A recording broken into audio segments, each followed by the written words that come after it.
ક્રિકેટના મેદાન પર ભારત અને પાકિસ્તાનની ટક્કર હંમેશા જ ચર્ચાનો વિષય બને છે. હવે પાકિસ્તાનના ભૂતપૂર્વ કેપ્ટન અને દિગ્ગજ ફાસ્ટ બોલર વસીમ અકરમે ફરી એકવાર પોતાની ઈચ્છા વ્યક્ત કરી છે કે ભારત પાકિસ્તાન વચ્ચેની ટેસ્ટ ક્રિકેટ શ્રેણી ફરી શરૂ થવી જોઈએ.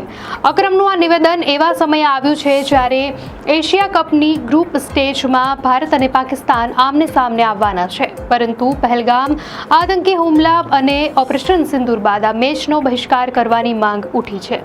મહત્વનું છે કે બંને દેશો વચ્ચે છેલ્લી ટેસ્ટ શ્રેણી વર્ષ 2007માં રમાઈ હતી, ત્યારે યુનુસ ખાનની આગેવાની હેઠળની પાકિસ્તાન ટીમ ભારત પ્રવાસે આવી હતી અને સૌરવ ગાંગુલીના શાનદાર પ્રદર્શનથી ભારતે 1-0થી શ્રેણી જીતી હતી.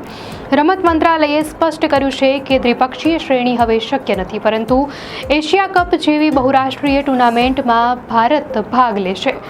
અકરમનું માનવું છે કે જો ટેસ્ટ ક્રિકેટ ફરી શરૂ થાય તો તે ક્રિકેટ પ્રેમીઓ માટે ઐતિહાસિક ક્ષણ સાબિત થશે, પરંતુ હાલની રાજકીય પરિસ્થિતિમાં એની શક્યતા ઓછી છે. દર્શક મિત્રો, વધુ અપડેટ્સ માટે ધ લોકસત્તા ચેનલને સબસ્ક્રાઇબ કરો.